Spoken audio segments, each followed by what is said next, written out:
গ্রামবাসীদের অভিযোগ পেয়ে ভুয়ো ভোটার ধরতে ময়দানে নামলেন খোদ বিজেপি প্রধান। ভোটার লিস্ট হাতে নিয়ে গ্রামের প্রত্যেকটি বাড়ি বাড়ি পৌঁছে গেলেন বিজেপি প্রধান। আর তাতেই সন্ধান মিলল দুইজন ভুয়ো ভোটারের। ভোটার লিস্টে নাম রয়েছে অথচ এলাকায় তাদের বসবাস নেই।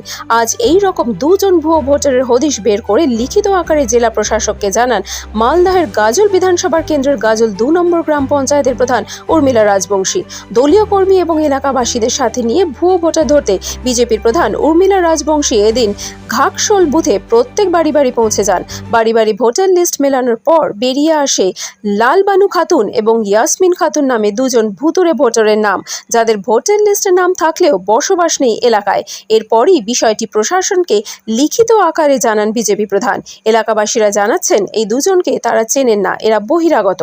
এখানে তাদের বসবাস নেই অথচ ভোটার লিস্টে তাদের নাম রয়েছে।